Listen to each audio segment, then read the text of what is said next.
On today's show, we're getting into tracks of redemption, survival, and erections. What on earth could those three things possibly have to do with each other? We'll tell you this and more on today's Six Picks Music Club. Welcome to Six Picks Music Club, a music podcast for people who get knocked down, but I get up again, and nothing's gonna keep me down.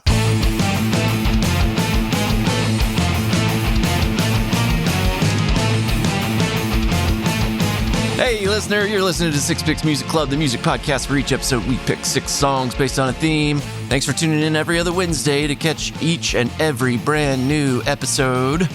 You too can help us grow the show by sharing it with your friends. Like and subscribe to keep up with all our shenanigans. And if this is your first time here, you got to go back to the beginning and listen to all of our old eps on your favorite podcast platform. I'm your host, Dave, and with me as always are my two best dudes. We got Jeffro and Russ. What's up, guys? How's it hanging? Hey, baby. What's up, man? Yeah. I guess not a lot. I have the house to myself right now. Wife and kids are off at a sleepover birthday party, and that mom is teacher friend with my wife, so she's over there just getting hammered and like sleep. Oh boy, that I didn't say that, and no, that probably won't happen. But anyway, I have the whole house to myself. What part? No, I meant like cutting things out. They're doing crafts, right? Yeah, that's exactly right. That's exactly right. Doing crafts. But yeah, so it's just me and the dogs hanging out. But that's nice. My wife said something to me today. She said, "I'm suspicious of any shirt that has linen in it." And I was like, "Excuse me, what was that?" And she's like, "That has linen in it." And I was like, "Dude, it's a new." So then I was like, I edited it because it had linen in it. I edited it because it has linen in it. Those are like, you got your did-it-its followed by your in-it-its. I don't know why that pleases me so much, but it pleases me a great deal. I like that. That's funny. Well, I like that pretty well myself. That. Well, what are we doing out here? Are we going to get into the clubhouse today? We got a password today? How can you have a comeback with no come front? Very good. I love logical Jeffro. Let's get on in there, listener. So, yeah, Did you snort a bit of blow there? No, I did not. I have a runny nose, like a sniffly nose. I think I have perpetual runny nose, sniffly nose because of old DJ CPAP. You know, we got that machine always just shooting. DJ. DJ CPAP is a great DJ name. Dude, please start doing sets down at the local pub as DJ CPAP. Please. Yeah, that would be good. Oh my God. That's incredible. Lordy. Let me tell you about what I'm calling either park bench politics or bench gate in my neighborhood. So at the end of my street, coming off of the main street, at the end of my street, there was once a head shop. I told you guys I had a weed store that was like 100 meters away. I talk in meters now because I'm in Canada. It abutted a coffee shop that was around the corner. So you had weed store, coffee shop, wake and bake, get some coffee, be back home 30 seconds, you know? Now the weed store closed and the coffee shop closed. So it's empty business areas, and above them are nice condos. But on the first floor, no business.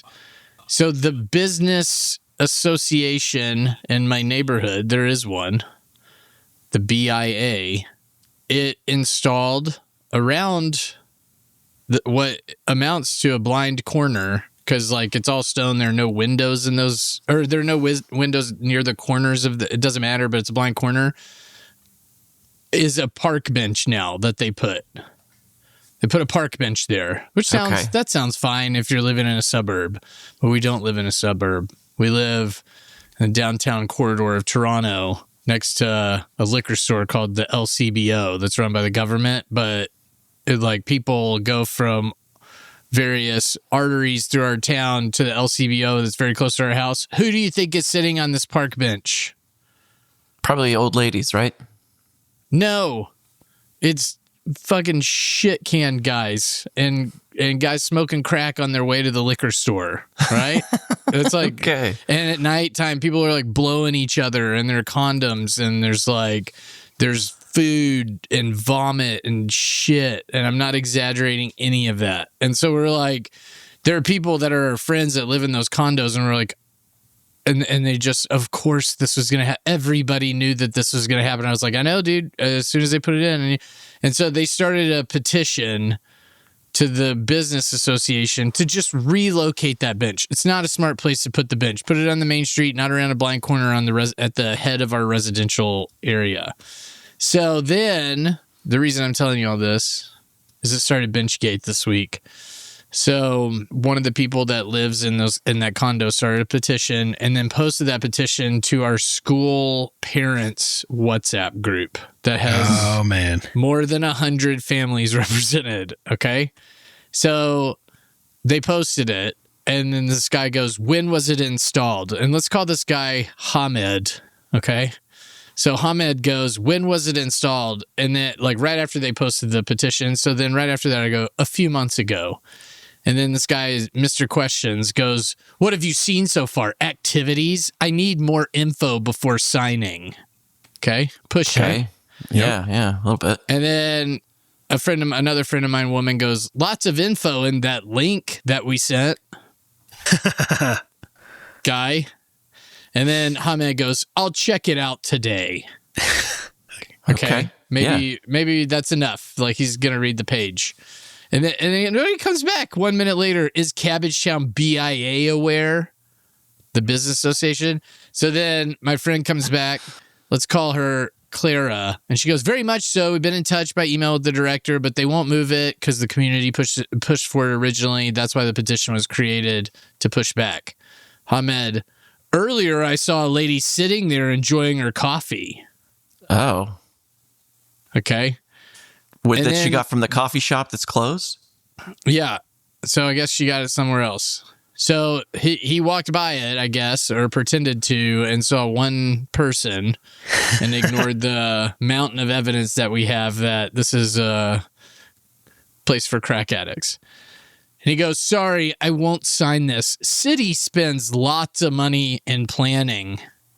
Cabbagetown needs more patience. Maybe give it some more time. Okay. And then I just go, you don't live next to this bench. And he goes, what do you mean, my city? I live in my city. Yeah, he goes, what do you mean, my city? And I said, no, I mean, all of us who live right next to this bench have to walk our kids by crack pipes and needles every morning. Right? And then he goes, maybe we should start a petition to have you move out to the suburbs. Oh, wow. Whoa, yeah, and then I come back and I just go, real cute. Hey, I have an idea. Don't sign it. Move on. Like, a little STFU from your boy. Right. And he goes, okay, I won't sign it. Needs more time. All the best! Exclamation point. Inexplicably. So then that was like at 2 p.m. one day. Next day, 9 a.m., he goes, admins. This is like apropos of nothing. He's starting it up again. Yeah. I suggest people remove designations before and after their names. We're all parents, and these designations create false hierarchy. And in this, he was what are the referring designations? to the fact that I had doctor in front of my name. Oh, nice. So anyway, I was like, oh my God, what a dick. And I said, I actually agree with Hamed. And I just had my wife show me how to remove the doctor. And then I said, trust me, I would return my doctorate if it meant we could stop our kids from stepping on needles on the way to school. Right?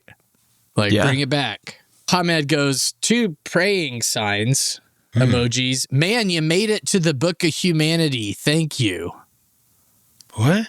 What is the Book of Humanity? What? What is that? That's and then he confusing. goes, I appreciate your understanding. Now, the group, let me be clear, devolves back into a conversation about bully. They said that this person bullied me. I tried to clarify that there was no bullying, just a prick being a prick. Yeah, it's not a bit, I'm not a victim, right? But then it just kept veering away from the bench. He then DMs me right after that. Oh, nice. Right after that bit. Okay. And he goes, "Hey, my apologies. I'm sorry if I was rude. I really appreciate your understanding. Take care!" Exclamation point. Wait, and then he's going to write back later. He's going to be like, "And to show you how sorry I am, meet me at this bench at 9:30 tonight, and I will Let's go fuck on that blow bench. you, and we can shoot needles together. You'll understand why this bench is so important to me." You're like, By the way, I didn't want to get rid of the bench because I've been blowing dudes on it. I've never met these people. His wife DMs me after that.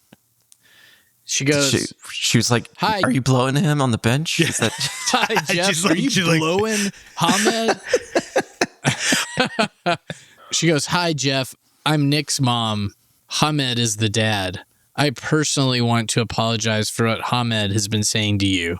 You should not go through this, but Hamed is just going through some tough times that makes him look at things a different way, a wrong way for sure." This made me, I was like, oh man. And then I was like, she goes, "I feel really bad and thought I would apologize on his behalf for yesterday and today. This is a nice lady." And I was like, she's got to deal with this guy's shit all the time. And I just have to deal with it for a couple of minutes. So I just said, "Hi," person's name, "thanks. No hard feelings on my end. We're just trying to do something positive for the neighborhood, and things went a little sideways. I hope Hamed has better times ahead."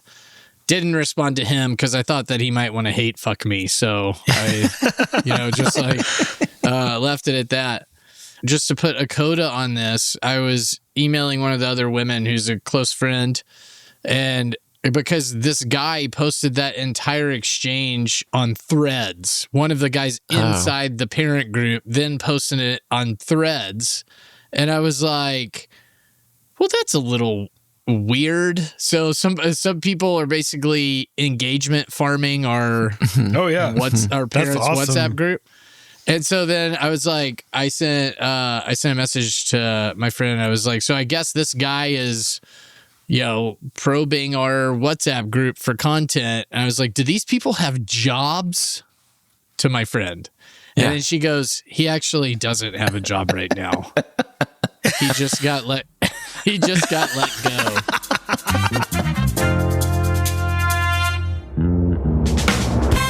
Well, you guys want to get into our songs tonight? Let's do it. Kick it off? Yeah. Do we want to talk about why we're doing Comeback? Yeah, let's talk about it. Why are we doing Comeback? Well, because things got a little sketchy there with the pod, and we lost some people, we lost some funders, we lost some hope, and we thought we were going to lose the whole goddamn thing. Except for your sister-in-law, she gained hope, and then you snatched it back from her. You just snatched it away from her. Yeah, but so I kind of feel like we got a new lease on pod here. We're stripped down. We're like what do they call those margaritas that don't have all the bells and whistles? We're deconstructed pod. We're not we're like a deconstructed margarita, just the essentials. A deconstructed margarita, so it's like just the tequila and then the stuff I've in never a different quite glass. understood what they're deconstructing. It's like, you mean you just have the ingredients all separated? I think, that's what this is a real thing. Take a sip of tequila, take a sip of sweet and sour. No, what is it? What do they use? They use sweet and sour, right? And lime juice. Lime juice, I think it's very the idea is it that so you it's can just make it like yourself? Tequila. I think it's just tequila, lime juice, and one other ingredient. I'm not sure what. I feel like and that's what making makes it yourself is the last thing I want to do. Like, I really don't love going to Korean barbecue with my kids. They love it; it's their favorite thing. But I just have to cook make the whole all the time. beef. Yeah, I know. The Koreans are genius for that. They basically outsource the cooking. Dude, I almost lit us on fire in Korea at a Korean barbecue because they're different cuts of meat and they have to be on the fire different amounts of time. Meanwhile, I have a whole family. I'm giving them the meats and then I'm also trying to eat it while it's cooking. It's a nightmare. Yeah. You can't really do it. You just have to be grill master and then you chug your food when everybody's finishing up. And then you give somebody $300. It's awesome. Yeah, they're like, thanks for the cuts of meat, I guess. Yeah, it's like it's called a treat meat eat, so it's all good. Yeah. So that's fair. I think like kind of getting back to our roots a little bit. Yeah. But we're not really a deconstructed pod. We're just trying to self-edit. Edit it, right? Edit it. I mean, we're just trying to like not record 4-hour sessions. Is all. Yeah, that's fair. If we can Also personally fair. But edit. I still think it's still like the other one sounded the same, I thought. It didn't sound like anything different. There was nothing different about it. This isn't even about that. This is about how we thought when we lost, when we lost some of our support, some of our team, that our pod was going to fold and then we weren't going to make it to our goals or our benchmarks. And so this is a bit of a comeback is all I'm saying. Well, so we're filming this in the month of June, just after the NBA Finals. We had a pretty dramatic series of comebacks from the New York Knickerbockers. So it feels like it's on the Did the Knicks come? Are the finals over? Finals are over. Yeah, the finals are over. Knicks won? No shit. Who'd they play? San Antonio. No shit. Yeah. Is Popovich still coaching? Oh my God, dude. No. I don't know. I've been out of the game for like 15 years, so. Yeah. Tim Duncan, no, he did make some good plays. Popovich is like 95 years old. Yeah. My favorite Popovich story is not even a story. It's just like I was watching a Spurs game and Shaq was still playing, and Shaq came out, and the first 5 seconds of the game they fucking fouled him. And Shaq looked at Popovich like, what the fuck? And Popovich just laughing his ass off. Just be like, I got you, buddy. He went to Hack-a-Shack. He Hack-a-Shack immediately. The very first moment of the first possession. Yeah, then he was just laughing about it. That was funny. Yeah. Yeah. That's fantastic. So we're coming on backs today. We're getting all back into songs about comebacks, or maybe songs that were like an artist that was later in their career and then found a new audience and put out some new hits and that kind of thing. So I think it's going to be a fun one. I really like this list, and I was giving it all a spin earlier today, and really interested to hear what you guys have to say about your songs. Pick number 1, baby. But I think we have to start with maybe the most quintessential, most well-known comeback in a song that exists in the world. So I'm going to pass the microphone to Jeffro, and he's going to tell us about his first pick. I got a little song called Mama Said Knock You Out. Ah, damn it. I have a little song called Mama Said Knock You Out off of LL Cool J's 4th record, Mama Said Knock You Out, 1990. Don't call it a comeback. I've been here for years. I'm rocking my pants, put suckers in fear, making the tears rain down like a monsoon. Listen to the bass go boom, explosion. Overpowering over the competition. I'm towering, wrecking shop. When I drop these lyrics that'll make you call the cops. I'm gonna knock you out. Mama said knock you out. I'm gonna knock you out. Mama said knock you out. I'm gonna knock you out. Yeah, so this was dude's 4th record, and I guess the world thought he got a little soft or veered a bit on his 3rd record, which is called Walking with a Panther. I don't know if we're talking Black Panthers or we're just talking walking next to an animal. What was it? Anchorman, Jungle Panther. Yeah, What is it? Yeah. What is it? Panther It's Piss or something. I forget what it's called. No, what is it called? Sex Panther. Sex Panther. Sex yeah. Panther, yeah.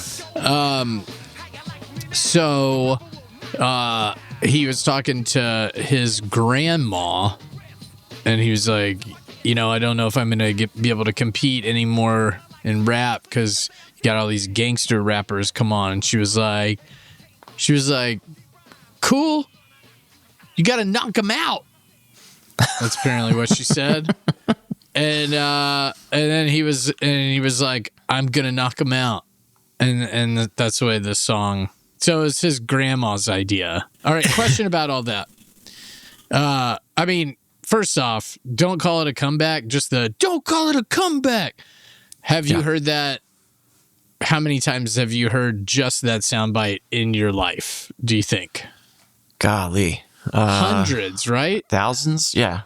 Lots. Thousands? Yeah. It's all over sports. It was all over sports. It was all over just don't call it a comeback. And One time. yeah. Once? Really? Before? Yeah. Russ. Yeah. When I listened to the song the first time. I guess 2 times now, baby. Okay. You've never heard don't call it a comeback before. Have you ever heard anybody say that phrase? No. But I was like, oh, cool. That works great. That works great for this episode. I like that. God, you're like a mollusk, dude. You just live in a mollusk shell. I just like, dude, once DJ he changed from J-Ski to fucking LL Cool J, I was fucking done, dude. I don't give a shit. So Yeah. When did he change? I don't know about that. oh, he like before he was LL Cool J, he was J-Ski, but ski like whatever was like blow, and he didn't want to be associated with the drug culture, so he changed it. Oh, I see. Yeah, so it's a very well soundbited little number. Like, you suck, And, dude. Sorry. All around it's sports. Okay. There you go. I think that's part referencing of it sports is that from you're just 15 years ago. disconnected from sports. Yeah. But the other Is thing Popovich is still the coach? Jesus. yeah. Can we talk about how hard or not hard LL Cool J is? Like, are we buying that? I would say that he's a like tough he's guy? not hard, but like I feel like that song is pretty aggressive sounding, which I think Yeah. is why it works. He sounds hard, at least in this song, which I found surprising. I was like, holy shit, like this is way harder than I've seen clips of the video, right? Isn't it like black and white maybe? And like, Yeah, it's black and white. He doesn't he's have a shirt boxing. on. Yeah. Yeah, And like, so I remember that from like when I was a kid maybe, or what year did this come out? 90. Yeah. Yeah. Shaboy he's ripped in that. Like, there's no question, and he does crunches and stuff. Like, that's not what I'm talking about. He was fucking awesome in Any Given Sunday, I thought. Like, So here's another piece. He's a good actor. I think if I had to choose actor or rapper LL Cool J, I'm going with actor. oh, LL yeah, Cool J. for sure. I definitely know him way better as an actor than I do by his music. Yeah. I think most people do now, for sure, and probably did by the late 90s. So I have just a lot of questions about this, and we don't have a lot of time. But if he hadn't been an actor and you only heard music like this coming from him as of the early 1990s, would you think that he was as tough as other rappers like Dr. Dre? Fuck no, like he does not compete with people. NWA or like any of those guys. Like, no, by no means. Exactly. This And song I think he sounds knows that. Yeah, I think so too. But I think it this sounds like Marky Mark. Like he's kind it's of rapping in the way same way as Marky Mark. Way more aggressive than Marky Mark. I think this is way cooler Is than a Marky it? Mark song. I think so. Feel the weird thing about that Feel is the that vibrations. Mark Wahlberg is actually tougher than LL Cool J. Like if to me, like I Like, But if not in Ryan the Keane was in a song, street not fight. just hearing his voice. Like, no. Like- I just mean in a cage fight, I'm going with Mark Wahlberg over LL Cool J. Because like I just think Mark Wahlberg like grew up in a like a really shitty part of town and had to fight. I bet he's a fight. And I have a feeling LL Cool J was always like distanced from that, you know?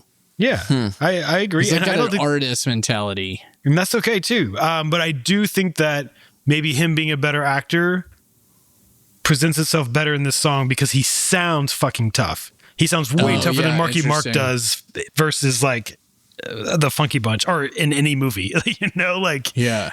I don't know. So, and I'm fine with him, man. I'm fine with Mark Wahlberg, but like, the dude is not a great actor, and like, his voice is not scary. And he's his voice is, it's like actually kind of like cute. Yeah. What do you think his What do you think his best movie is, Mark It's going to be Wahlberg? The Fighter, because he let everyone else do all the acting around him, and he just got to like be the Okay, fighter. And I think that was the what best. I wanted to ask you is, what do you think his best acting performance is? Yeah, the one where he doesn't have to do that much. I think he's better in that movie. I think I would say The Departed, because, and it's not because he has No, to do the part is good. I mean, great fucking acting. dude, He just gets to be he's good funny. in Ted. He can fucking good rifle in off Ted. shit. Like, Yeah. I'm not Yeah. saying he's a bad actor totally, but just we were talking about being aggressive, like. In that kind of, I think that he was better in The Fighter. I feel like he's more formidable as a quiet fighter than a loudmouth talker. Oh man, the other guys, that movie's fucking great. Right. I mean, I think he actually excels in comedy because he's good at comedy, and I think he can just rifle off shit so fast and remember all those lines and stuff. Like when him and fucking Ted are just like, blah, blah, blah, blah, blah, blah, like you're like, there's a cut there. Like he's fucking doing it. You're like, okay, well, your comic timing's pretty good, dude. So like, yes. I need to rewatch Ted because I really enjoyed it, but I don't think I've ever watched it again. I don't know if I've ever seen Ted a second time, but I do remember like just being like, holy shit. Like, Isn't there a sequel? Isn't there Ted 2? I did see Ted too. I don't remember it being that good. I did not see it. So I have to admit, this is a topic that I came up with conceptually based on things that were happening, Nick's, our podcast, etc. And I just, in my mind, I was thinking there are way more, there are a lot of songs about comebacks. And then I kind of struggle with it. So I went with like, this is the one that has like definitively has comeback in it. You know, like I know there must be other songs that talk about comebacks, but I don't really know what they are. Like this one says the word comeback. And so that's why I think it leads our thing just off today. Sit on back because we've got a whole playlist of them today. So we got 5 more. It's the shit pick. Well, next up, as we keep it going down the road, we're moving over to Senor Russ, and he's got the microphone and the aux cord. Plug it in. Tell us what you got. All right, man. So I have tonight, my song is called Fall Back Down. It's by Rancid off their 2003 album, Indestructible. Don't worry about me, I'm gonna make it alright. Got my enemies carved nailed in my side. I take a beat situation, gonna make it right. In the shadows of darkness, I stand in the light. See, it's our style, we keep it true. I had a bad year, I'm going through. I've been knocked out, beat down, black and blue. She's not the one coming back for you. She's not the one coming back for you. If I fall back down, you're gonna help me back up again. If I fall back down, you're gonna be my friend. If I fall back down, you're gonna help me. Okay, so a little bit of backstory. So Tim Armstrong and Matt Freeman, they were in a band called Operation Ivy, and if you guys haven't heard this, they have one album that is a fucking great album. People still talk about that album. It's a good one, and the fact that like it didn't keep going is kind of a shame. But I mean, you know, I've seen Operation Ivy shirts a lot. Yeah, they still sell shirts. Yeah, I think so. Like, because people still talk about it. They're like, people still pine over the fact that there's just the one album, and like, it's constantly making it into like punk's like top 10. Operation Ivy is like one of my top 10 albums, and it happens all the time. So, and so before the Rancid success, Matt Freeman and Tim Armstrong used to clean bathrooms at the iconic 924 Gilman Street venue so they could have rehearsal space. So they would go and clean those fucking bathrooms in exchange to be able to rehearse there.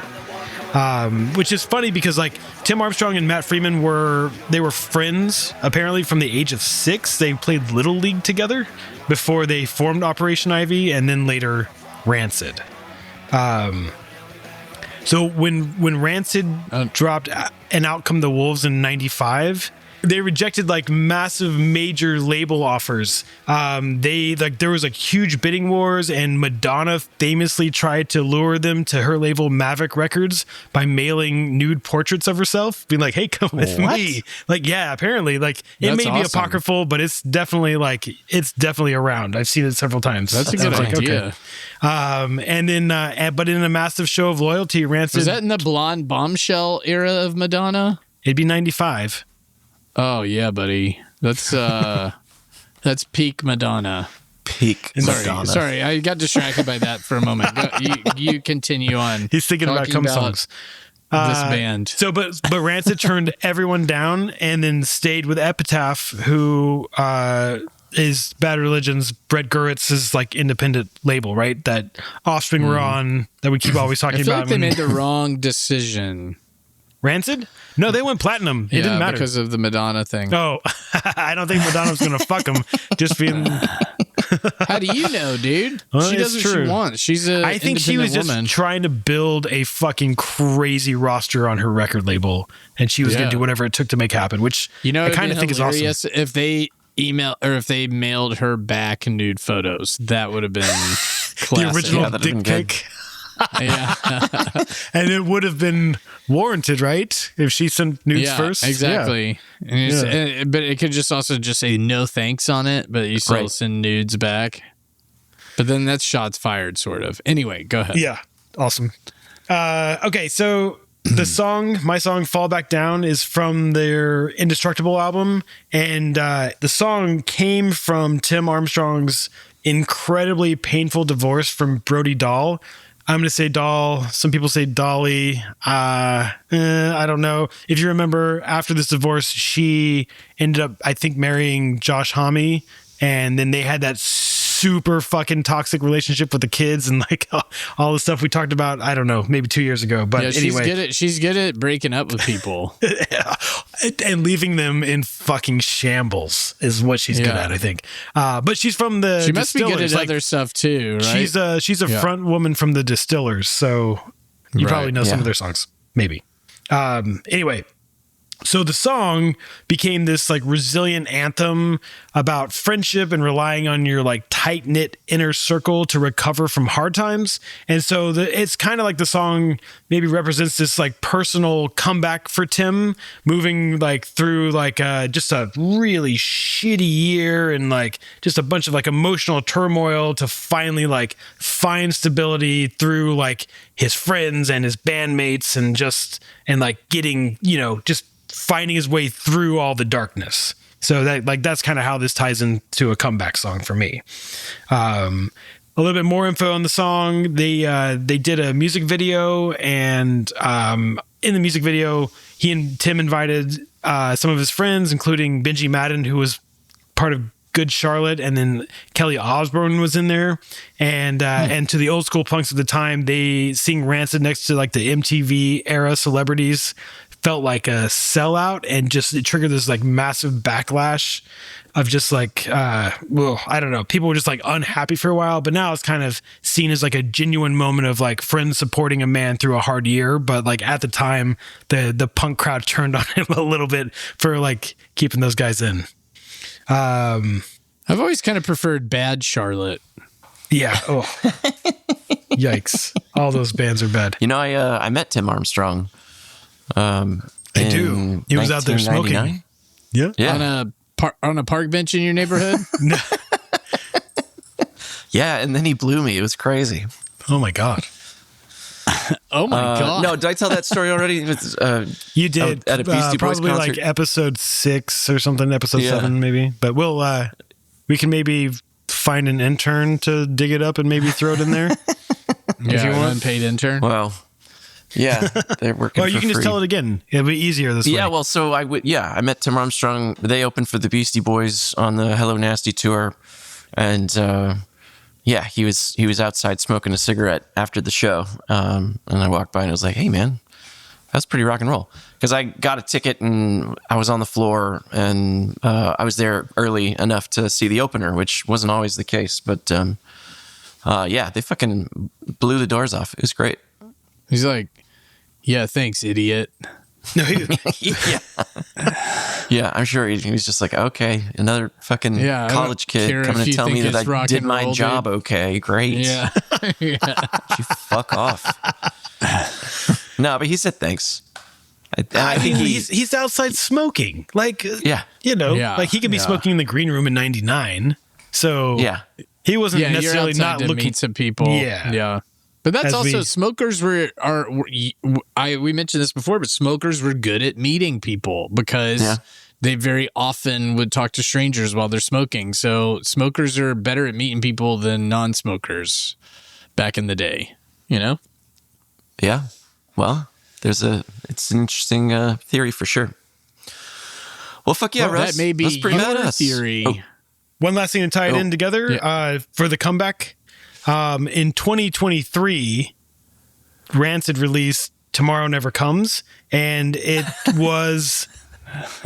it was like kind of a fun little comeback for the band who hadn't put out music for a long time, and they were like, it still kind of had that feel of like the melodic working class street punk kind of going through it, and it was like, holy shit, okay, so it's kind of like a fun, like a double comeback for these guys, because they got a song about a comeback, awesome. and they actually had one.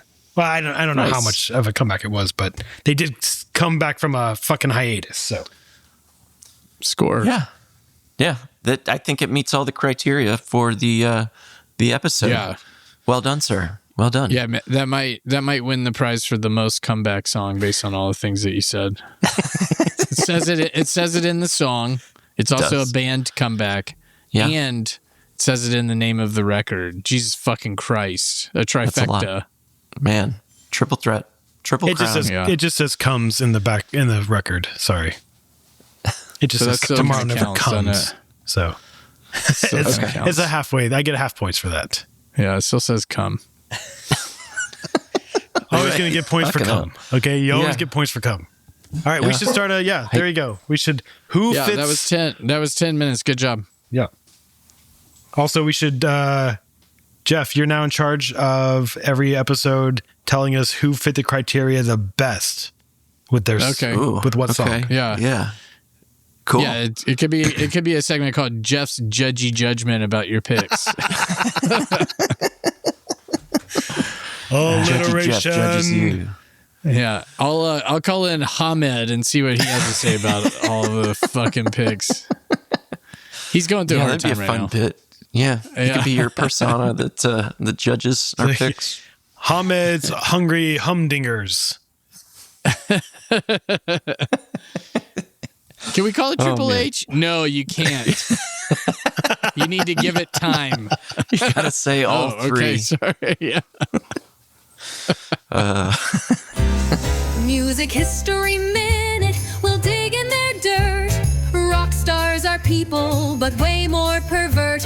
One fuck of a ride through their dicks and their jugs. Music History Minute is like sex on drugs. In 1998, the music industry considered Cher a relic. At 52, she was a veteran actress and a fixture on late-night infomercials for hair products, not a chart-topping pop star. When Warner Music pushed her to make a dance record, she was skeptical. She flew to London to work with producers Mark Taylor and Brian Rawling, but the sessions were a disaster. The demos were flat, lifeless Eurodance tracks that Cher felt had no soul. Everything changed by accident. Taylor was experimenting with a new obscure piece of pitch correction software called Auto-Tune. Its intended purpose was to help singers hit notes, but Taylor cranked the retune speed to 0, forcing the software to snap every syllable to the exact center of a pitch instantly. The result was a weird, robotic, stuttering vocal effect that sounded like a human machine. Taylor was terrified to play it for her, convinced she would find it insulting. When she heard it, she claimed it as her own. When label executives heard the final track and demanded the robotic voice be stripped out, Cher refused, telling them they could change it only over her dead body. They kept it, released Believe, and the song became a global smash. It was the first #1 hit to use Auto-Tune as an instrument rather than a tool. To protect their advantage, the production team initially lied to magazines, claiming they had used a classic talkbox pedal to get the sound. They didn't want anyone else stealing the trick. Cher had accidentally invented the sound of the next 20 years of pop music. Music History Minute is like sex on drugs. Do you believe in love? I was wondering how they did that. I didn't realize it was. It was the Yeah, it's kind of accentuating her voice more than it is like retuning it. Yeah, well, Cher can hit the notes, right? So The interesting thing, when I went to I went to Italy in 1998 with school. Like it was a school trip with a bunch of juniors in high school, and that song was on all the fucking time while we were there. Oh, yeah. It was like the only song that I heard in Italy the entire. It was like, you go to a club, do you believe it? You go back to the hotel, do you believe it? And so like, I was just like, and it's basically her singing that line and the next line in perpetuity. There are hardly any other words to the thing, and it lasts for like 6 minutes because it was supposed to be a dance song. Yeah, exactly. But that's one of those. It was also the 5-minute song era where every song had to be fucking 5 minutes no matter what. And so she just said, "Do you believe it?" I know that Dave's looking up the lyrics right now and trying to disprove me on that. How many more words are there? I can feel something inside myself. I really don't think it's strong enough. What other words are there? No matter how. There's totally verses, man. There are verses? Yeah. There's 2 verses, a bridge, and then extended chorus. She's singing during the bridge? Intro. Yeah. Yeah. Damn, dude, I don't remember any of that. Well, you should go back and give it a spin. I guess we'll and have then to shake listen your to ass. Welcome to the middle pick fuckers. All right. Well, cool. So next up is the third pick of our playlist, and that joy is mine to share today. And so this is a great track that I do really like, and this whole series of music from Johnny Cash in the 90s, where he started working with Rick Rubin on his American recordings. And this is a track off of the second album, also known as Unchained. I think that's how it was released, but then renamed American 2 after they started doing 3 and 4 and 5 and whatnot. But so yeah, this is a 1996 record, Unchained, or American 2, and the track we're going to hear is his cover of Soundgarden's track, Rusty Cage. Too cold to start a fire, I'm burning diesel, burning dinosaur bones. I'll take the river down to Stillwater and ride a pack of dogs. I'm gonna break my rusty cage and run. I'm gonna break my rusty cage. Dude, what a fit of inspiration Chris Cornell must have had to write those lyrics. Like right? when you're, and it's raining ice picks down on your steel shore. It's fucking amazing, dude. Just the whole I'm burning thing. diesel. I'm burning dinosaur bones. Like, yeah. But I also like that he's gonna take the river down and the Stillwater River down and ride a pack of dogs. Like, that's a hell of a thing to do. yeah.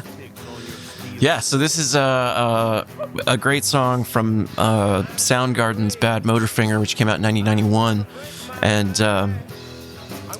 in the 90s, Johnny Cash was kind of been written off a little bit. Nashville wasn't really playing his songs anymore. Radio stations kind of given up on it. And so he was kind of like, he's just an old guy. He used to do music and, it was what it was. But Rick Rubin had this crazy idea where he's like, I'm gonna take Johnny Cash and have him, record songs of other contemporary artists. And when you think about Rick Rubin, he's done a lot of other stuff. Like, he's done a lot of hip hop. He did Beastie Boys. He's done a lot of hard rock stuff. So for him to go working with Johnny Cash was a little bit of a surprise. Like, people were like, that's kind of crazy, Rick. I don't know. You crazy for that one, Rick? You crazy for this one, Rick? Sure, boy. Do you think Rick Rubin was like, he's like, oh man, what am I going to do with my next project? I think I'm going to get Johnny Cage to do a bunch of covers, including of bands like Soundgarden. And then Jay-Z just popped out into the room. You crazy for this one, Rick? Sure, boy. And he's like, every time you're going to do that? Come on, man. It's just, I can't even have an idea. I'm trying to be creative here, man.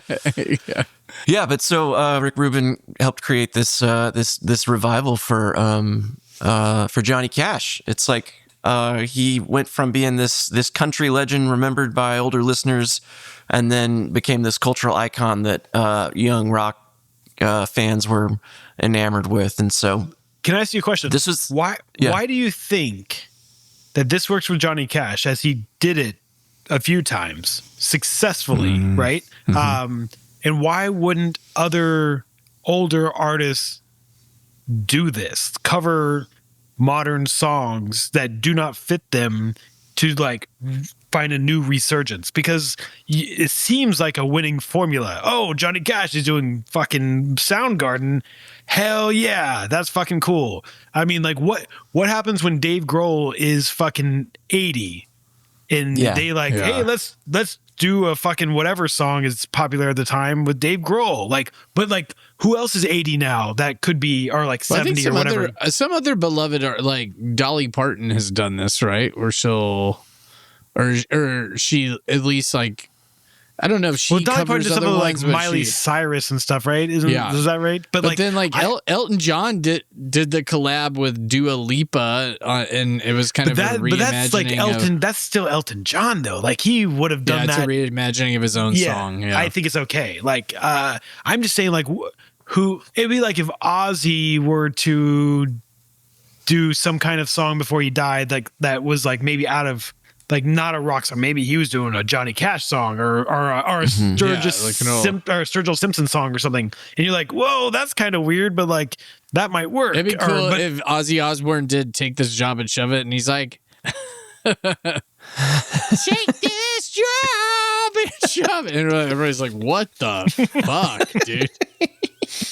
Well, you speak of Sturgill Simpson, he actually did kind of do that a little bit, but going the other way. I mean, I guess it's just he's covering other artists, but like his style of music is very different. So those covers sound really different, right? Like he covers that. You're talking about Sturgill? The Nirvana song? No, right. Okay, but Sturgill is young and he's able to do that shit and he's doing what he wants. I'm talking about old artists becoming relevant again by covering new artists' songs that everybody knows and be like, oh shit, that's awesome. And who's this Johnny Cash guy? But the other thing is that, like, it does seem like a good formula, but this particular version of the song too, I actually think I prefer it to the original song. Like, it's so good. Yeah. You know? So I wonder how many, my point is this, I wonder how many like, well, but when he did Nine Inch Nails, people were fucking slobbing his knob on that one too. Right? It's the same record, isn't it? Isn't that the same record? It's not the same record. No, he did it later. He did it later. Yeah, I'm just saying, like, he just kept repeating that shit. Like, I'm like, why? Like, how have other people just tried and failed miserably? Or I bet, dude, I bet just other people can't do it. Like, well, so the other bit, Charles can't. Yeah. Yeah, the other bit I think is like the transitioning from his genre to like, or taking rock songs and making them Johnny Cash songs, you know? Like that's the whole thing is like he didn't he didn't write songs differently. Well, actually with this one, he did kind of rearrange some portions of the song and change some of the lyrics, and Chris Cornell was still really cool with it because he just loved the that Johnny finds kind of the country roots. How could you not be fucking cool with it? Like, could you imagine? Yeah. Well, I mean, just like songwriters. You wrote all the lyrics, and it's like you have your version of it, but then Johnny Cash comes up. This is one of the great covers of all time to me. And he just comes up. He's like, I did a liberal interpretation of your song, and you just be like, are you fucking kidding me, dude? You're fucking Johnny Cash, of course. Like, right, but Johnny I mean, like, but there's Cash. so many amazing fucking Prison in 1968, dude. You're more punk rock than any other motherfucker. You know, like you could do whatever you want, but just anyway, that they even thought they had to ask him, and I'd be so honored if I was Chris Cornell, and you know, he's rearranging my song. The song is awesome. The idea is great. The execution of it is wonderful, and then they did formulate like they did that a few times, right? When we were just like, holy shit, man, Johnny Cash. I mean, like it also. So Johnny Cash died in 2003, right? And I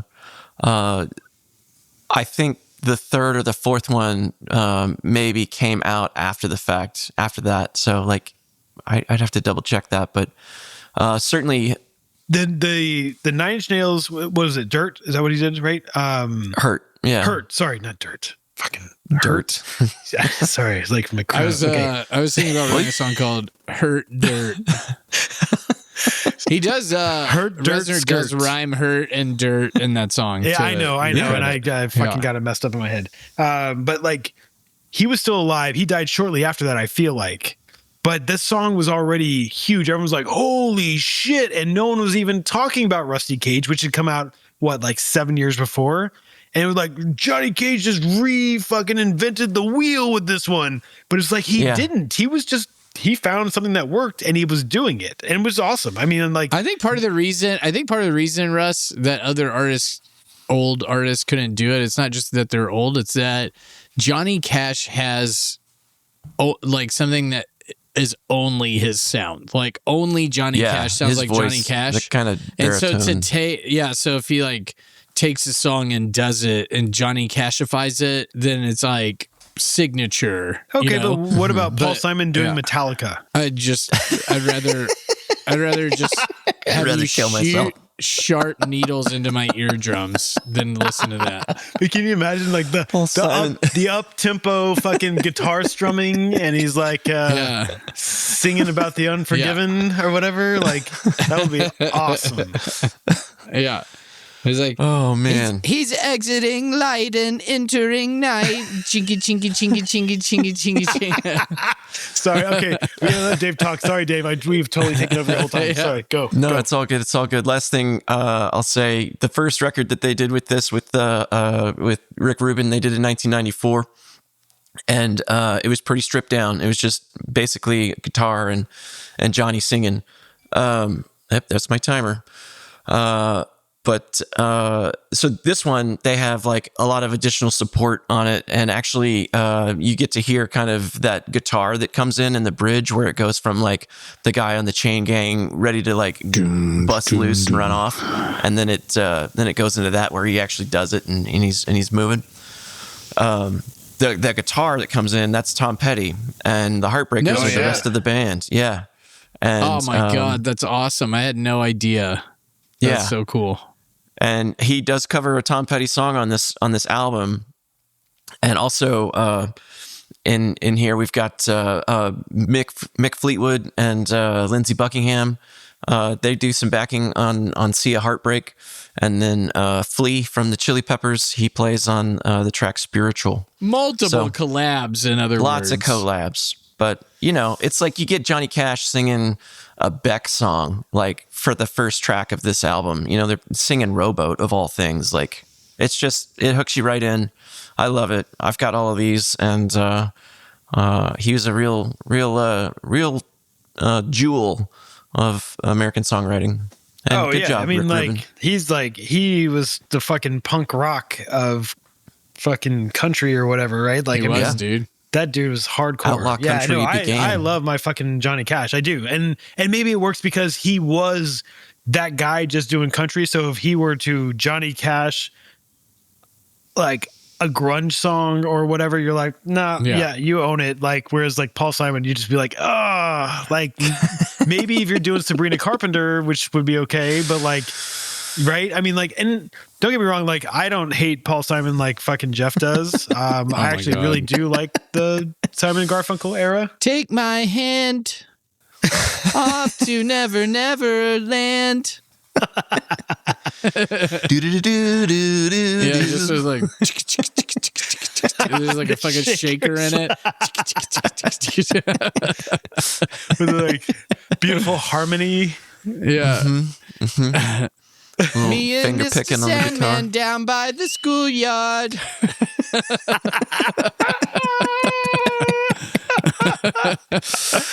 Yes. Oh, there it boy. is. That dude, Paul Simon's still alive. Paul Simon, if you're listening to this, we have your next big hit. Yeah. Mr. Sandman down by the sleep yard. Let's go. Down by the sleep yard. God, this sure sounds like another song. Oh, man. Feel it in your core, it's pick 4. Okay, next up, we got going back to Jeffro. You got pick number 4. Yeah. What you got, dude? Ciao. I got Tenacious D with the song Rise of the Phoenix off of the critically unacclaimed 2012 record Rise of the Phoenix. Though it did win comedy, it won a comedy award, album award, but you know, it's their least popular record, I think.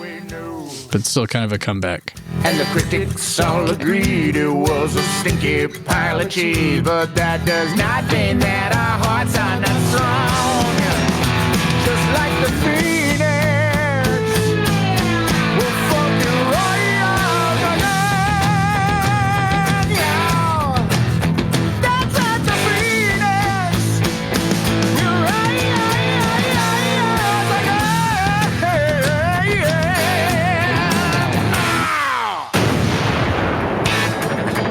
What does it say about me? I love the slowed down jam at the end about the tattoo. It's like just the music of it is really pretty. It's got like a little organ and with the strumming. Fucking Tenacious D is the best fucking hard rock acoustic band out there, I think. Yeah. Funny really or not, dude. I think fucking Jack Black can sing his fucking ass off. I fucking love their music for their music, and then if it makes me laugh, awesome. But if not, I am still like into it. And yeah, so, I love the part I don't know where if he's like, tattoo, and he's like, oh, and then it's like, but I mean, I think sometimes they intend to be funny, and sometimes they intend to fucking rock, and yeah, I'm there for all of it. I have always like, man, fucking Tenacious D is a good band. Dude, I have listened and listen to all of their records all the time. Like I know every lick and word to all the songs. The same. I just love their music actually. But this is a fun record. I feel like just kind of wasn't covered as much as the other ones because the first one was like, what the fuck is this? This is wild. Kielbasa sausage and everything. And then the second one was with the movie. And I guess the premise of the song is that movie, by the way. That fucking I movie did is too. so good. I guess the premise of this song though is that the movie was panned. I mean, it's openly absurdist. So to call it like lo-fi or low budget or whatever is like seems short-sighted to me because it's meant to be stupid looking at times, you know. But I also loved it, and I love the music on the Pick of Destiny. It's incredible. Like the battle that they have with Satan is amazing. But then this one comes out and it starts, it's like that didn't go well for us, but we're going to rise again like the Phoenix. And it's this whole epic thing. And the record is good again. And they have a song at the end that's called 39, I think is what it's called. But it's like a Bob Seger-esque song about I can see like that, a booty call, like a holler back girl that's like a little too old. He's like holler back girl. Yeah, but he's like how does that you know that song, Dave? He's like, she's my 39-year-old lady, still looks pretty good to me. But yeah, it's also weird. The final thing I'll say is it's a little bizarre to think about, like, when they were doing this record, they were my age now. Like, that part's hard. Or Jack Black was. Well, like, it's tough because he looks like the oldest fucking man of all time right now. You're like, Jesus, I know, dude. He's like 56 or something. He's really leaning into it. You're like, you are so fucking old looking right now. But whatever, dude. I love Jack Black. Even my kids cannot tell one actor from another, but they know who Jack Black is, which I do love. Is he I mean, I don't know about pay or whatever, but is he the biggest actor in the world in terms of gross because of all the kids franchises that he's a part of? Like, no. It's the people that are in the Marvel movies that make all the money. Yeah, maybe. But he must be up there though, because he's got Mario, he's got Kung these Fu days, Panda. maybe you're right. That's a good point. But yeah, they're gonna make another comeback because, as you'll recall, when that kid attempted to assassinate Trump and it was Kyle Gass's birthday, they were down in Australia and Jack Black was like, "What's your birthday wish?" He was like, next time you shoot at Trump, don't miss. That's what Kyle Gass said. And then, of course, Jack Black had to like distance himself from it because he is part of all those franchises and he has a family. And so like you can understand why. And so they kind of had to go split skis for a little bit, but they're still definitely buddies. And so we're due up, I think, for another Tenacious D comeback in the next couple of years. That's my prediction. So Jack Black has been in $11 billion worth of movies. Oh, God. Good. Which, That is a substantial amount. Which is going to put him not in the top 10. So Zoe Saldana will be number 1, right? With all of her fucking because she's in all the highest paid Avatar and Avengers Marvel. and Galaxy of the Guard. And then Scarlett Johansson is 2, Samuel L. Jackson 3, Robert Downey Jr. Like it just goes down. Yeah. Like the top 5 are Marvel guys, and then Tom Cruise is 6. And then like you got Vin Diesel there at 8 and The Rock at 10. So that's amazing though that he's up in the in I mean that's the Rock is sitting at 11.47, so Jack Black's probably like 11th or 12th. Like that's pretty fucking good. Yeah, his residual checks must be incredible. Yeah, and he seems like on that list one of the more unlikely people to be up there. Do you know what I mean? Like he started an alt comedy with a dumb band where he curses too much and talks about jizzing on stuff. Good looking. He's always been kind of tubby. Like but no, you're right. He was in a lot of the great things and he's funny. Yeah, he's funny. My kids, their favorite song right now is Tribute off of the first record. They love the whole. I like the Tribute song. I pair it with Charlie Daniels' Devil Went Down to Georgia. Like they like that kind of battling against demons and Satan theme. And so we play those together. Deliverance in there, just the dueling banjos. I just play it and I start staring at them. Bang, bang. And they're like, "Oh my god, dude." Oh my god. But yeah, chill out, Dad. Jeez. I'm a great fan of his. He's funny every time you listen to him talk because he says weird stuff, and he'll be like, somebody, I can't remember who it was that was talking. I saw him on like a Graham Norton interview, and it was another kind of like rock legend or actor or something. It was like, let me be clear, like I am a huge Tenacious D fan and blah blah blah, and then Jack Black was like, the feeling is mutual. Yeah, the feeling is mutual. Feeling is mutual. No, his whole. Did you guys go see the Super Mario World 2 or whatever? Yeah, have you watched that? Yes, he's pretty funny in that.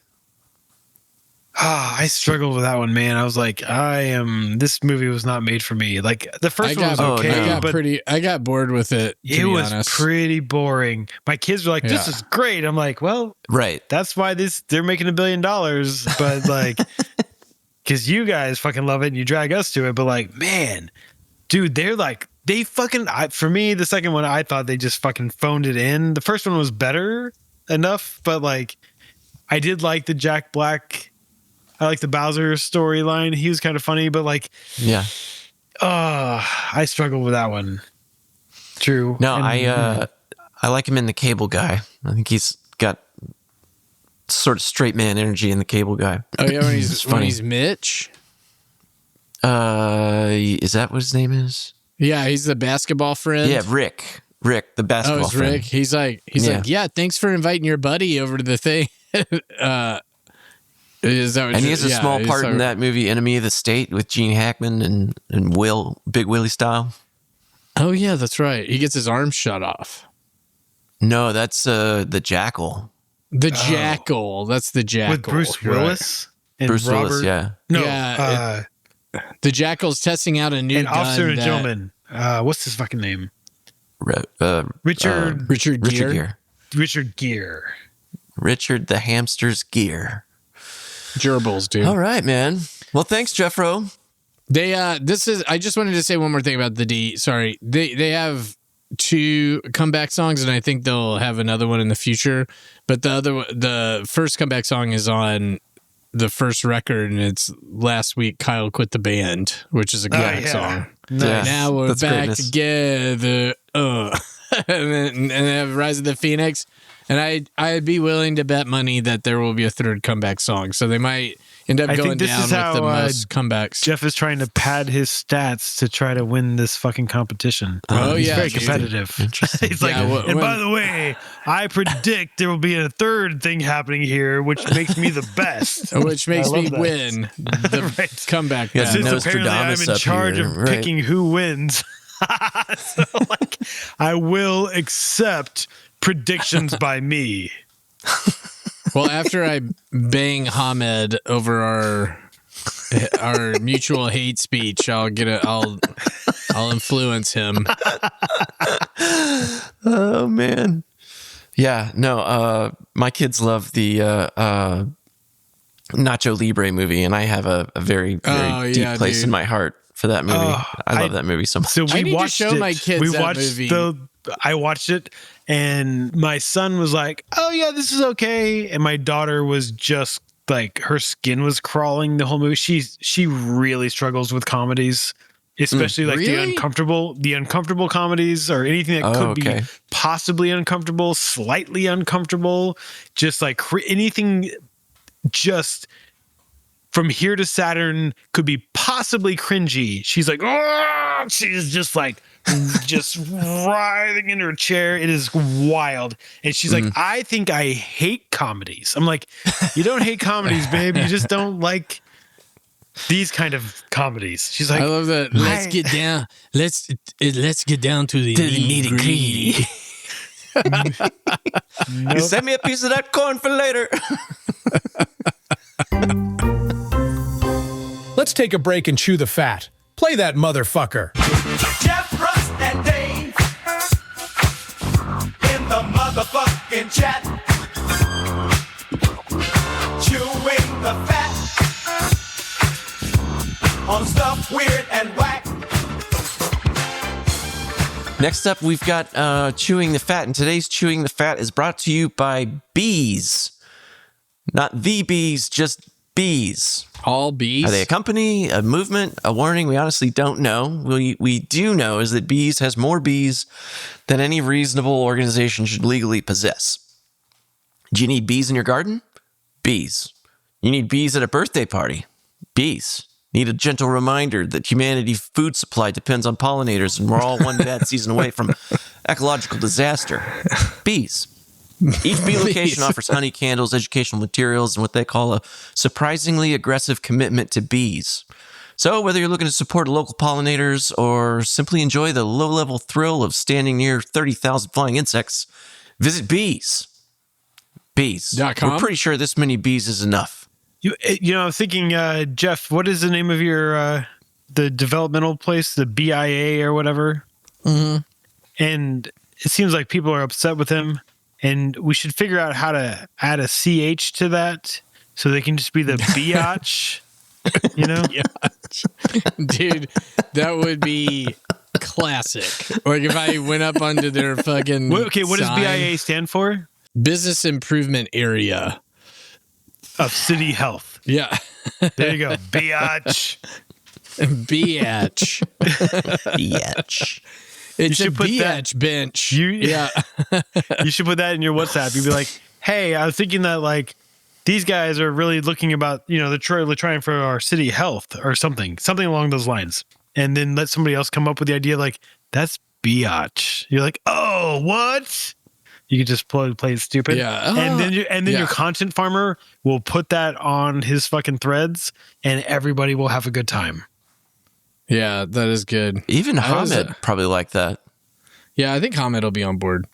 I was thinking about just putting up a sign or tagging the wall behind the and it just said like BIA sponsored crack bench. So that it's just like up there and they can't get rid of it.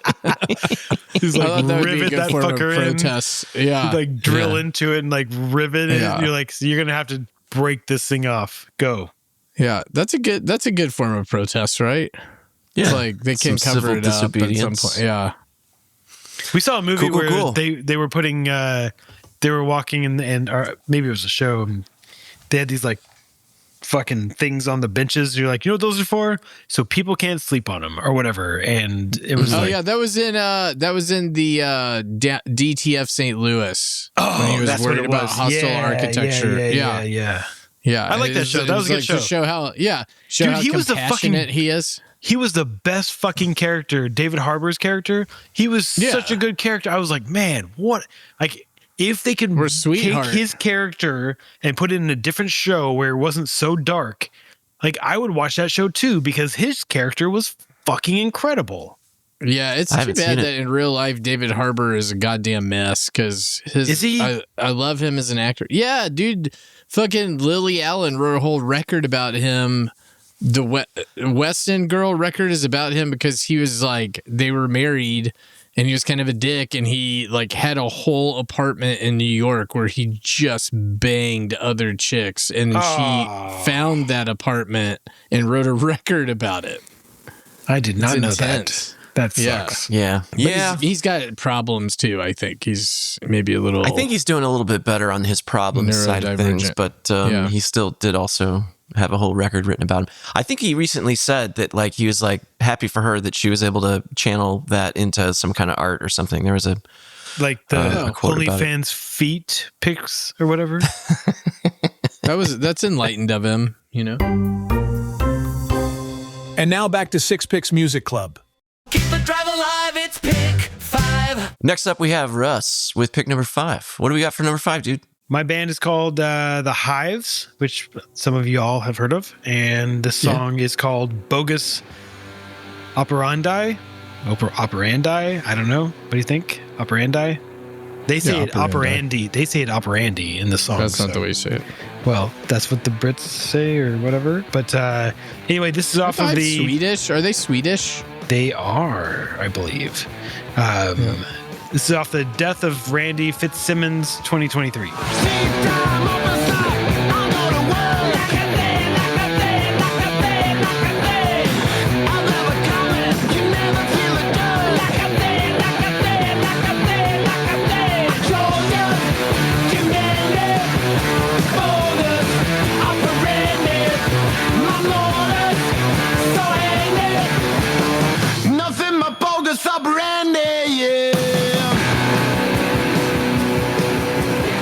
Man, okay, Hives are fucking cool.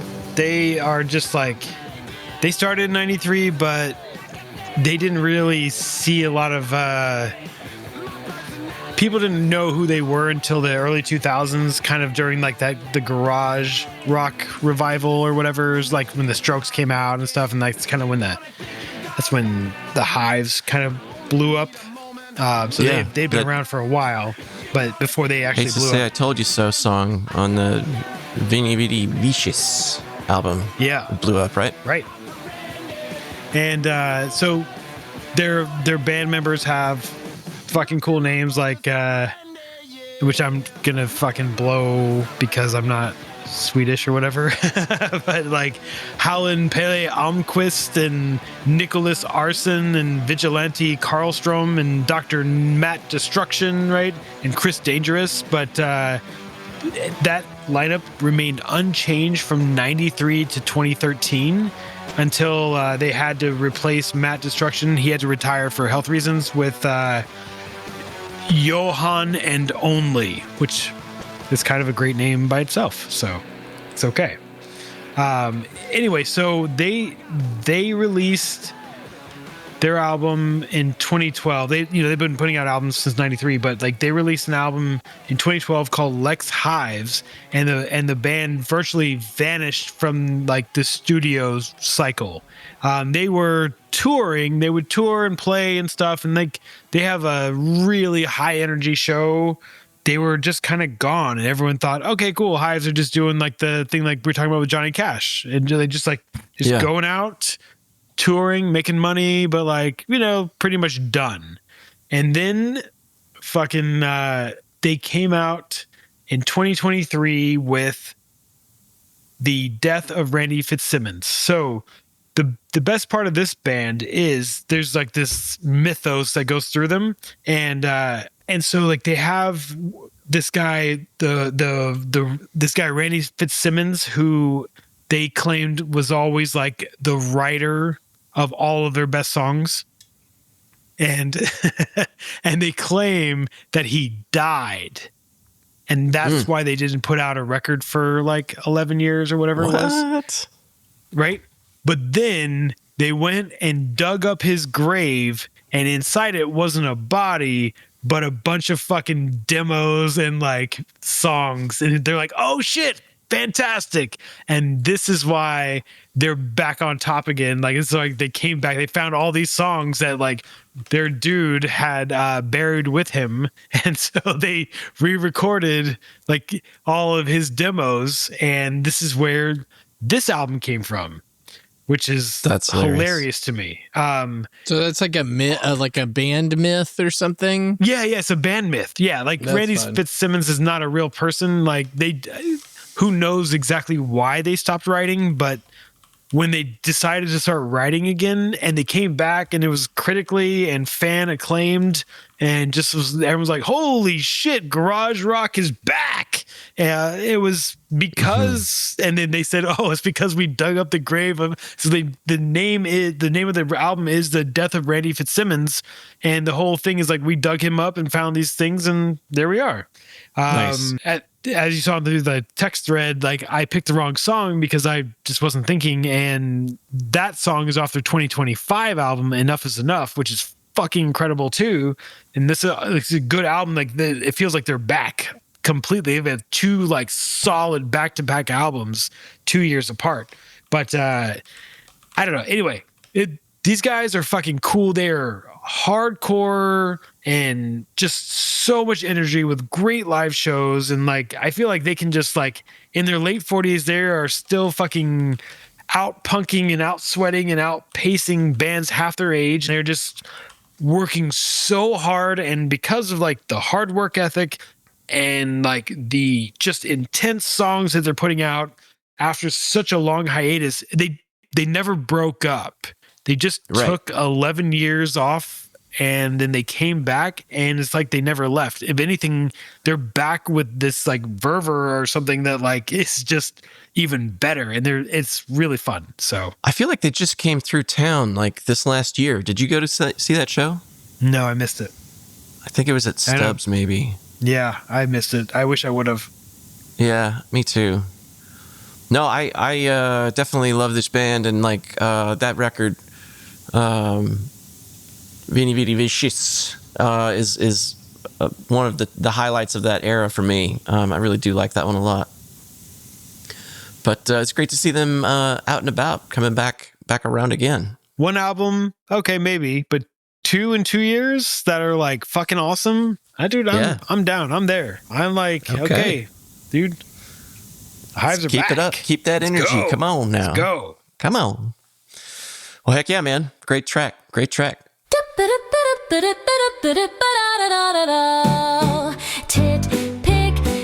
pick, baby, tit pick.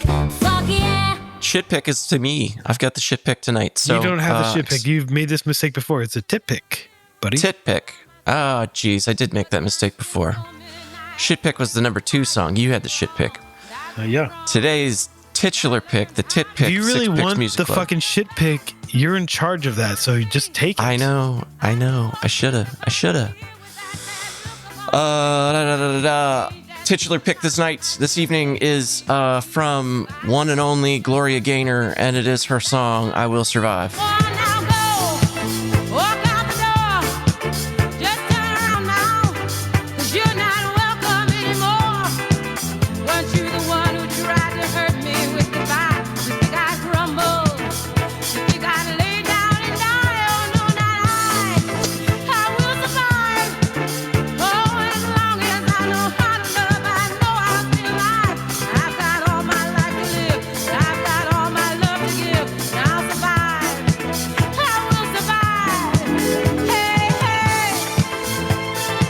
So that's Gloria Gaynor's I Will Survive, also known by VH1 lovers as number 1 on the ranking of 100 greatest dance songs. Oh, yeah. It's a great song. It's a great song. Great song. It's actually... go ahead. Oh, I was gonna say, I remember I knew the song, but like I don't know if I've ever like had listened to it intently. Yeah. In '96, Cake came out with their version. Sure. And they dropped the F-bomb in that song. And I'm like, right. Holy fuck. Is there an F-bomb in the original? And then I spent 6 fucking months trying to track this fucking actual song down.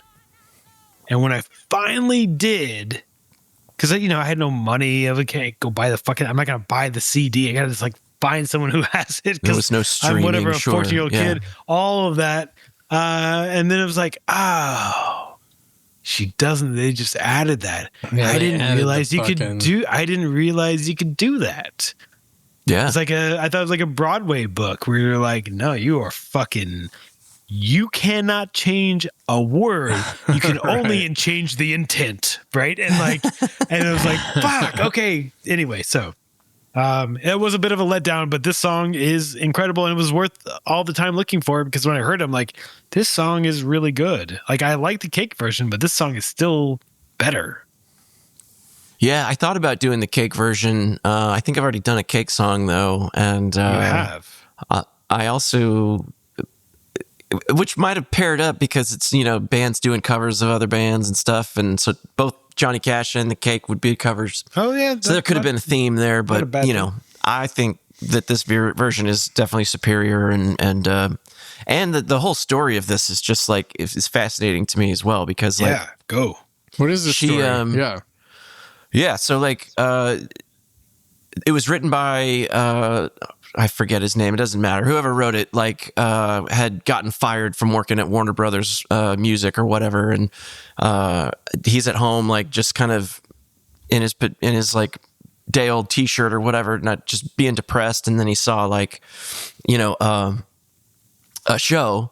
There's a TV show that he wrote the intro music for or something like that, and he's like, yeah, no, I am gonna be a musician. I'm going to work in music. I'm going to be successful. I will survive. So that was like the impetus for the writing of the song. Ooh, I love it. And then he ended up getting hired to produce this track for Gloria Gaynor. And it's a track called Substitute, which is actually the A-side of this single. I Will Survive was the B-side. Like they weren't expecting it to. Amazing. Yeah. The record company didn't think it was going to be a hit. They didn't like it. They were just like, no, we'll put it on the B-side.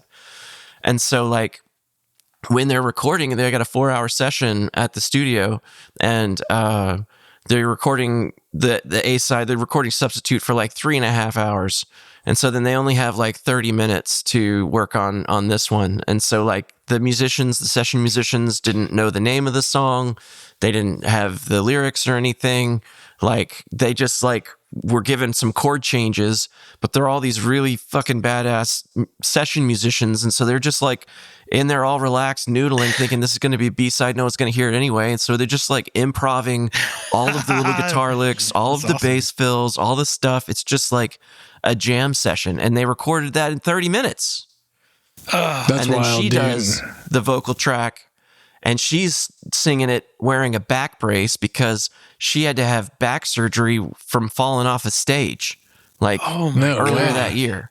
And so it's like for her singing this song, I Will Survive, has this whole other like personal meaning because she's like, no, I'm not going to lose it here. I'm going to keep going. Like I'm going to do this. I can relate She to got the closest parking spot to the door of the studio though. Yeah. So when this song comes out, when they put out the single, like, the A-side Substitute gets a little bit of traction. I think it goes up to 78 on the Billboard Hot 100 or whatnot. And then, but they weren't really pushing the B-side, and she knew it was a hit. And her husband took it to the DJ who was the DJ at Studio 54, and Richie Kazor, I think his name is. I don't know how to say it. Kaczor. Kankersor. Richie Kankersor from DJ Kankersor. Good dude. Yeah. He so he played it, and he got it, and so the husband gave him a stack of the singles. He's like, "Hey, play this. It's great, and give all of these to your friends." And so all of these DJs and all these clubs start playing "I Will Survive," and it's just this massive hit. everybody loves it because they all like recognize it's incredibly awesome. So far, awesome. Because so awesome. It's just everyone is like finds a moment when they're like in a spot where they're like, no, you know what? Fuck you. I will survive this. I will be better. I will come out the better side of this and whatever. So because the dude who wrote it knew, right? He's like, it was written earnestly, and I think she was in a very similar situation, and she presented it earnestly, like as she sang with all that emotion, and fuck yeah. Then you got like great musicianship, but like no, totally. So yeah, those I guess they're the producers and the writers, maybe. Anyways, that DJ is the reason why it became a hit, and then there's just remix after remix. It won the only Grammy Award for Best Disco Recording ever given out. It was a category that they put out in 1980, like as the disco era is coming to its close and the death of disco in 79 or whatnot. So yeah, pushback from the rest of the Academy or whoever the voting people are. They scrapped that award in 1981. So she has the one and only best disco recording Grammy. Yeah, it's kind of cool. Well, I mean, the producers also got that too. So Dino and Freddie, they both won one. But I mean, that song has the only award, is what you're saying. It has the only award. Yeah, that's wild. Right? But who's going to say, oh, that song shouldn't have won that award? Like, no one's going to say that. So it's like deservedly so. I wanted to say who else was up for that award because it's crazy when you. Who else was Johnny nominated? Cash was also up for that award. So also in that, we've got Donna Summer singing Bad Girls. We've got Rod Stewart singing Do You Think I'm Sexy? Earth, Wind, and Fire doing Boogie Wonderland. And then Michael Jackson with Don't Stop Till You Get Enough. And she beat all those motherfuckers. That's a good song, too. Yeah. Yeah, he rapes kids, though, so, you know. Well, not anymore, because he's dead. Well, yeah, I know. But don't stop till you get enough. When do you think, this is important for me, Dave, and we may have covered this before, but what year do you think that the first sexual assault of a minor happened? Because I feel like listening to the music before then is okay. So if we had to speculate, it's got to be in the 80s, right? In the 70s, it's in